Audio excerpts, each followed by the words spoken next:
Hello, I hope you're doing well. Welcome back to more Overwatch news, as well as our last patch update, guys. 1.3 actually changed 4 heroes out there. Most of them kind of balance changes, not too big of ones besides 2 characters, which of course we will talk about. Let's break it down, guys. Hop into the gameplay. First of which, of course, Ashe is now live in the game and with no changes from the PTR. So I still think, and I mentioned in our previous video as well, definitely going to be not necessarily a meta-changing character, but definitely going to be a highly used one. And if you are skilled enough, going to be a very dominant character out there. But on top of Ashe, of course, being a strong pick-and-play character for the next few weeks at least, it's actually Mercy seeing buffs as well to her healing increased back to 60, and now her ult cooldown, which I think is definitely going to be more noticeable than even the healing change, has now been reduced by an entire 15%. So Mercy now back up in those pick rates. Alongside that, though, one of the bigger changes for one of 2 shotgun characters, Reaper, has now had his shotgun spread reduced by 50%, and lifesteal now increased from 20 to 30%. So a definite sizable buff there for Reaper. On top of that, though, in big news, in my own opinion, probably the biggest change so far, Roadhog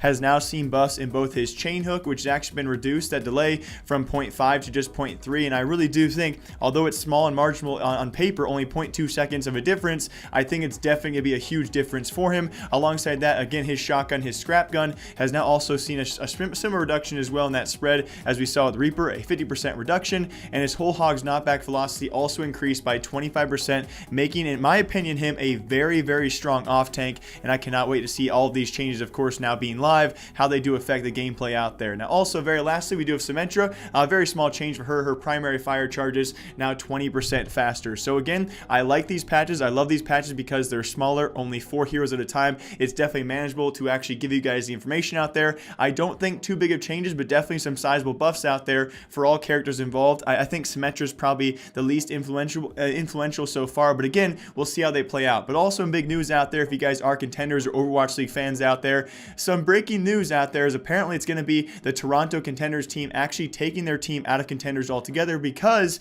of course, you guys know the brand new team over there, the main team, the Overwatch League team, being the Toronto Defiant, apparently bought exclusive rights to the name, and because of that, the Toronto Contenders team, who is actually the Contenders team for Boston Uprising, are now withdrawing their team from Toronto because Toronto, well, they're just not allowed to have that name anymore, but it's actually the president over there, the president of that Contenders team, who has now challenged Toronto Defiant to a best-of-7 show match.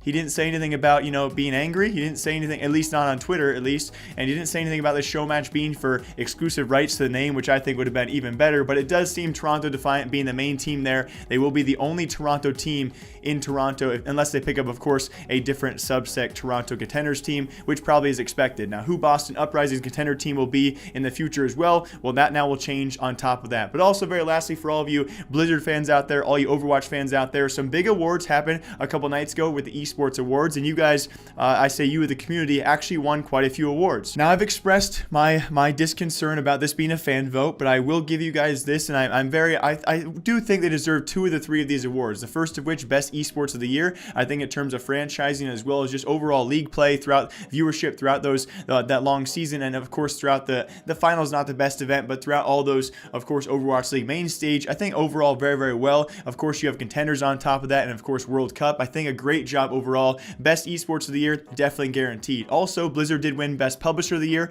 I think definitely can agree here as well, because they have multiple titles under their name, under their hood. It was either them or probably Epic Games, maybe Valve, but again, when you come to the most active publishers out there, definitely Blizzard deserving of that. But one thing I will maybe disagree with, you guys, especially all you heavy hardcore grand final watchers out there, I only saw the first matches. If you guys want to disagree with this as well, if they actually won their 3rd award, that being Overwatch or Blizzard, and that was the best live event of the entire 2018 season. Now, I did try to argue, me being a CSGO fan, maybe some of you guys are as well, I don't think they necessarily deserve this award, but again, I really can't blame. It was a fan vote, so you really can't blame them. But congratulations on the 3 awards. If you guys are CSGO fans, though, the Boston E-League Major Finals was a crazy final event. In my opinion, probably the best one I will ever see. But again, 3 awards for Blizzard / Overwatch. You cannot complain, as well as a great PTR update going live in the game today as well. I hope you guys all enjoyed. As always, my name is Jake. I'll see you guys back here in a couple days as we approach some big events for Overwatch, and again, slowly approaching Season 2, and that will be, of course, a lot of roster changes out there, hopefully coming sometime soon. But as always, hope you guys all enjoyed, and I'll see y'all next time.